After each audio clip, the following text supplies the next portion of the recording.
Hey guys and girls, welcome to southern Oklahoma on a cold, brutal Sunday afternoon. You know, the temperature is really not that bad at all. It only got down to 24 degrees last night, which is the warmest night we've had in the last 2 or 3. We had a couple of days that broke this. This would have been about an 8 or 9 or 10 day scale of temperatures below freezing, but we had a couple of days got up in to 50s. I think it got up to 57 or 58 the second day of that. Then they dropped right down, and we've had about 3 days below freezing again, you know, but 3 days is only about 60 or 70 hours, I guess, total it had hit in that. It's well over 100 hours on that one last week, but we had to drip our faucets again. Oklahoma City, of all places, a little bitty city like Oklahoma City, asked people, the Oklahoma City Water Department came out and said, we're not telling you not to drip your faucets, but we're running out of water. So many people are dripping their faucets, but we don't have enough water. So I'm thinking, gosh, if we're in Oklahoma City, you don't have enough water in January, what are you going to do in July and August and June and all those months in the summertime? And it just shows that how close we're living from an environmental standpoint. And all of what they are doing right now to destroy the environment, like these big windmills that's destroying thousands and thousands of birds, millions of birds and thousands of acres of land. These solar panels that they even got them in Oklahoma where you'll see a big 200 or 300 acre field and everything's destroyed. It's just total solar powers out there and all the habitat that goes with that. But anyway, I want to get off of all that right there. But and I think about up north there, they can't charge those electric cars right now because it's cold, and they're standing 3 or 4 hours in line in the cold, real cold, dangerously cold, and they can't their cars won't run. They can't even run their heaters or anything because they can't get their charge. And some of them, when they stood in line 2 or 3 hours, they get up to a charger, and the charger's out of service.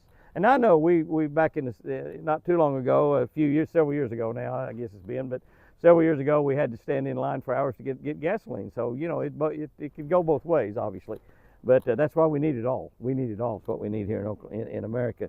But except them stinking windmills, I hate those windmills. Golly, they're destroying the environment here in our country and killing millions of birds at the same time. But that's not what I really wanted to talk about. I don't even know why I brought all that. But, you know, we're going to have some freezing rain in here starting after a while. It's going to be freezing overnight. Tomorrow's going to be dangerous in the highways here in Oklahoma. I hope a lot of you don't have to go to work early, or I hope a lot of you don't have to go to work at all. And maybe a lot of the schools will be off, so the school kids won't have to get out in the dangerous, slick highways. And we're supposed to be zeroed in here in southern Oklahoma. We're going to have about they say like a ½ inch of ice, which is bad. We'll probably lose a lot of big limbs on our pecan trees and may lose some complete pecan trees. And these are old granddaddy pecan trees that we really hate to lose them. We really hate to lose them, but it happens every time we have an ice storm. Fortunately, we have very few ice storms here in southern Oklahoma. But when that ice storm goes away, and it's warmed up throughout the day. It got down to 24. It's up to 32 now. I think it's supposed to get maybe a degree or two warmer as the day goes on, and then it's going to drop back down. And the rain is going to happen when the water gets below air gets below freezing, and that water will turn into ice. That rainwater will turn into ice, and so we'll have it until tomorrow. But then we're supposed to have days getting into the 50s for 4 or 5 days in a row. And the first 2 or 3 days of February, which is just around the corner, it's scheduled to be over 60 degrees here in southern Oklahoma. I'm going fishing. I can tell you, I'm going fishing. But I will be in some places. The very 1st of February, I won't be able to go fishing. The 1st and 2nd, I will be in Caruthersville, Missouri at the Wrigley Jig Show. I'll be there for High Tech, which is the people that make the Jimmy Houston Blaze Series rods, as well as a lot of crappie poles, a lot of ice fishing equipment. We'll be there on a Thursday evening and a Friday morning. We'll be then going to Knoxville.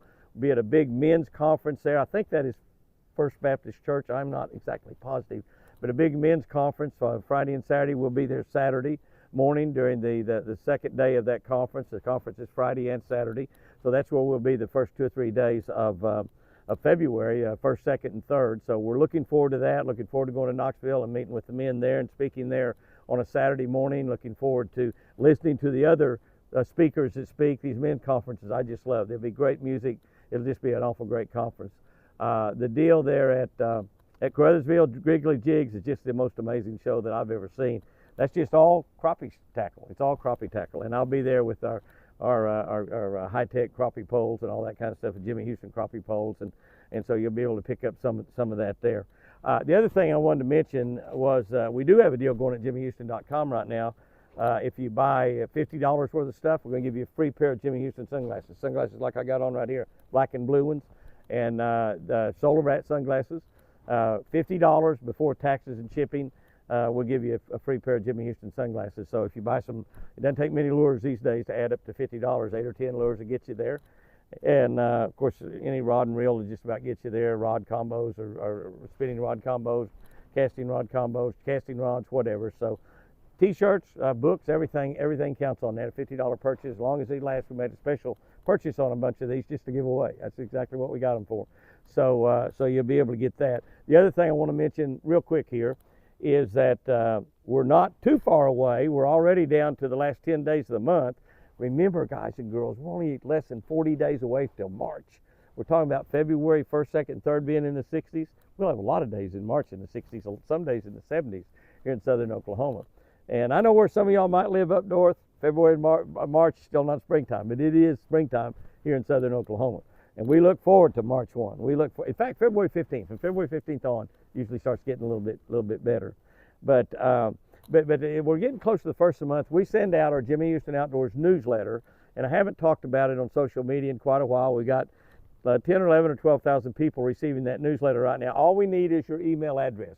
Don't even need your name, just your email address. We do not give these email addresses away. We do not sell them. So we keep them private. And we will email you our Jimmy Houston Outdoors newsletter on the 1st of every month. So February 1 will be the next one we're coming out. We've been doing this now for almost 2 years. It's an outstanding newsletter. I mean, it's really great. It's got a lot of super information in there, and there's some super deals in there, some extra discounts you can get doing various things around with some of our fantastic sponsors that we have in Jimmy Houston Outdoors. And all you got to do is just go to jimmyhouston.com, and there's a place in there where you can give us your email address. We'll put you on that list, and you'll get the Jimmy Houston Outdoors newsletter on the 1st of every single month. And those are a few things I wanted to mention. I'll be talking to you a little bit more about some of the appearances we're having. We're in quite a few different places in February, and so we'll be opening a new Bass Pro Shop store. I think that's in February up in Ohio, in the Cincinnati area. Roland Martin and I will both be there, as well as Johnny Morris and a lot of other really neat people that you want to meet, and it's going to be an incredibly beautiful store. We're opening several stores this year, so we'll be talking to you about each one of them as we get a little bit closer to it. So you want to plan on being there at that grand opening. It's an experience that you will talk about for the rest of your life, so I promise you. It's a great experience, and I've been at almost every Bass Pro Shop store that's opened up in the country, all but 2 or 3 or 4 of them that I missed because of schedule conflicts. But I see those opens, and we just have a ball. We meet with you, shake hands, and visit with you, take pictures, sign autographs, whatever you want. Plus, they raise a huge amount of money for conservation. And that conservation money is brought right back to the area where that Bass Pro Shop store is. So it's incredible. It's called the Evening of Conservation, what that's called. And we'll be doing one in the Cincinnati area here sometime here pretty soon. I'll give you more information as we get a little bit closer to it. I think it's right about in the middle of February, though, something like that, around the 20th or something. That's on a Wednesday night, I believe. But anyway, so we'll be letting you know where we are and what we're doing. Fishing is difficult right now in a lot of places. It's fantastic in a lot of places. Those of you that live anywhere where they have heated fishing docks, it's a great thing to be doing right now. Or if you live around somewhere where you have friends that's got boat docks that are enclosed, that's a great thing to be doing right now. I want to tell you something. I'm almost ashamed to tell you this, but you know how truthful I am, so I'll throw rocks at myself sometimes, even if it. But you know, I went down on our pier here at Twin Eagle Lake. I went down on our pier, I don't know, 4th or 5th of January, and to try to catch the first bass or the first fish, whatever kind I caught, of 2024. And I had a spinnerbait. I took out a spinnerbait, and I took out a Lucky Strike football head jig, a Redman spinnerbait. I thought, I want to catch one on a Redman. And by the way, the Redman spinnerbaits, they're selling like crazy. We can't hardly build them fast enough. They will be available in a lot of stores this coming year at Lucky Strike, but you can get those at jimmyhouston.com as well. But I made a slow rolling spinnerbait down, ticking the top of the grass with it, and the 4th cast I got a bite. 3 casts didn't get a bite. 4th cast I got a bite. I caught a 5-pounder, which I thought was fantastic. I thought, wow, Jimmy, you made 4 casts in 2024, and you caught a 5-pounder. What a great year this is going to be. And I didn't make another cast, but I'd laid out a rod with a football head jig on it also. And so I thought, well, I'll throw this football head jig a little bit. And I threw it, I don't know, 10 or 15 casts, I don't know how much, but I threw it quite a bit more, and it was getting down the grass. It's kind of trouble to fish. But I finally, I was kind of kind of just rolling that spinnerbait, that jig, popping it up, letting it fall, and trying to keep it where it was just ticking that grass every now and then, a little bit like a spinnerbait, except not just slow rolling. And I got another bite and caught it, and it was a 4-pounder. Now, some of y'all might have seen those. We did a couple of videos. You can see them here on YouTube. And they're on Jimmy Houston Outdoors Fishing YouTube, not the Deer Channel, the Twin Eagle Ranch Channel, or the Catch a Better Life Channel. 3 channels on YouTube. Make sure you're subscribed to all 3 of them. But we got put a couple of videos on there. The first fish of 2024, part 1, part 2. Part 1's a 5-pounder, part 2's a 4-pounder. But here's the deal. I've gone down there 4 or 5 times since. 4 or 5 times. What is this, Sunday the 21st? 4 or 5 times. I've not had a bite. Not a single bite. And not only that, I've thrown a crappie jig around there quite a bit too. And had a bite on a crappie jig. So it's pretty tough there. If this weather gets up in the 50s and it's not raining, I may in the next day or two get out there on the lake and see if I can find a fish or 2 down deep out there on the lake. But fishing is still good in places. I'm going to say this just like I've been telling people for years. There's a lot of people cutting holes in ice and fishing, and that's great. It's a lot of fun. But here's the best way to catch fish this time of the year. Get in your truck, drive south, however far, 200, 300, 400, 500, 800, 1,000 miles until you see blue on your map. Go where that blue is and start fishing. Talked to my buddy Walt Reynolds in Florida yesterday. It was 75 degrees on Lake Okeechobee. 75 degrees on Lake Okeechobee. But fish can still be caught in the dead winter time. My buddy Steve Perkins put a picture up, and he said, oh, it's cold out here today, and he's holding up about a 7 or 8 pound bass that he had caught. And that was one of those days when it was in the teens for a high, So you can still catch fish even this time of the year. I want to end this video because it is brutal out here, and need to get back in out of this. I have got out of the wind fairly decently here. I'm up right against the house and with the wind blowing this way, so I have managed to get out of the wind quite a bit.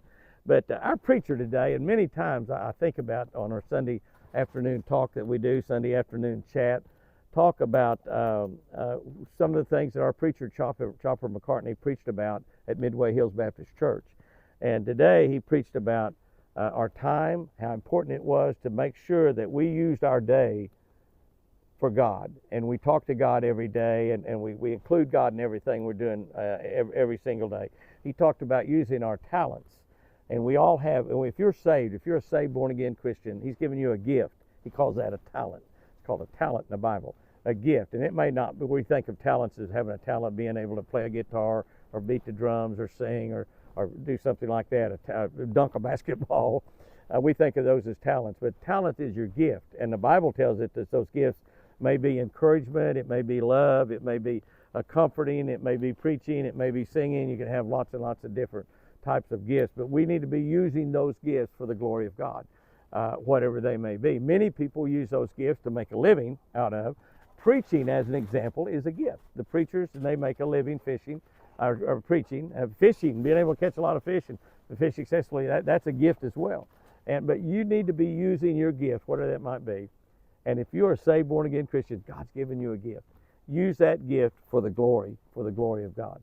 Now, you might be making your living that way, but you still do it for the glory of God. And the third thing he talked about that we need to be doing to make our Christian walk with God a lot better is tithing. And tithing scares a lot of Christians to death because they don't believe in tithing. But he said one thing, tithing God made really, really simple. He made it so simple that even us rednecks can understand it, 10%. It's not like the government where you're paying whatever, 7.24% tax or this, that, and the other. We're having a big fight right here in Oklahoma right now, or they are in Oklahoma City. We're not having a fight around Oklahoma, but in a city between our Governor Kevin Stitt, who we're going to fish with a little bit later this year, and you'll get to meet him. He's a great governor. But he's wanting to cut the state income tax. We have a state income tax here in Oklahoma. Many of y'all don't have. Like if you live in Texas, you don't have a state income tax. You live in Florida, a lot of the states you live in, you have no state income tax. We have a state income tax here in Oklahoma. I think it's 7%. He is wanting to cut this income tax by 1/4%. 1/4%. Now, that sounds like not anything, but it will give every single Oklahoman that makes an income a little bit of a pay raise. He'll get a little bit more in his check. And we've got people in Congress against him, Oklahoma Congress is in Oklahoma City, not the federal Congress in Washington, that are fighting tooth and nail to keep from doing that because, and we have like a $2 billion budget, surplus budget here. We got the monies in the bank just sitting there. It's our money that we've paid to them. And they're having that big argument right there. It beats anything I ever see. And how in the world somebody like Texas can get by without a state income tax? I don't know why we can't do it here in Oklahoma. So I'd be in favor of Kevin not cutting it 1/4%, but cutting the whole thing off, or cutting 4%, not 1/4%, but take the 1 and the dash off and just cut 4% of our state income tax. And we could do it and thrive, just like we've done forever here in Oklahoma. But anyway, talk about tithing. Tithing, God requires that a Christian tithe 10% of their income. But that's easy to understand for a redneck. That's a dime on a dollar. That's a dollar out of a $10 bill. You know, $2 out of a $20 bill. Real simple. If you make $1 million, it's a $100,000 tithe. You go, oh my gosh, $100,000 tithe. We got 900,000 left. And God tells us if we tithe, that He will bless the other 90%. He will bless and multiply the other 90%. He tells us that over and over. In fact, He challenges us. And this wasn't a scripture that our preacher used this morning, but He tells us, He says, test me, try me out. Try tithing for a while and test me and see if I don't overflow your vats. And I guess He was talking about then vats of wine, vats of grapes and wine. So He will overflow. He'll give you so much you can't even, your vats are overflowing, they're running over. And your barns will not be able to hold all of what I will give you if you will tithe. Just test me in it. Try me. Well, there's been a lot of Christians tried God in that. I've never talked to a single one that exact thing didn't happen. Whatever God promises, God produces. That's just all there is to it. But the interesting thing that I just wanted to throw out here, and I could talk about tithing a lot. You know, it's very important, very easy to understand. It's simple, as rednecks can understand it. And God will bless a person that tithes. I mean, I just not ever heard anybody, you know, I've tithed all my life and I just have a hard time. I'm paycheck to paycheck. And of course, blessing is not always giving you your vats full and your barns full. Blessing could be having healthy kids. It could be having kids. A lot of people can't even have kids. It'd be living a long life. It'd be having a beautiful wife. It'd be raising a great family. Blessings come in many ways. Not just money, obviously. You're tithing money. And you're tithing your talent, you're tithing your tithe is also. But here's the deal. The word tithe comes from the word tenth. And that's why I guess when God, you know, told the people to give 10%, the word tithe comes from the word tenth. That's pretty interesting. I never heard that. I've been going to church all my life pretty much so far, and ever since I was can walk. I guess I carried the church way before I could walk. But the word tithe comes from tenth. So some of the people that say, well, tithing's not in the New Testament at all. And really and truly it's not. There's a few times where Jesus tells you that you need to give to God. And there's some other places in the Bible. But actually telling you that you need to tithe 10% is not in the New Testament that I've been able to read. It's in the Old Testament. But it comes from the word tenth. So a tenth, 10% of your income, the first 10% goes to God. And watch what He does with that last 90%. Pretty amazing. Guys and girls, I'm really not too cold out here, but that doesn't mean I'm going to talk longer, because I'm not.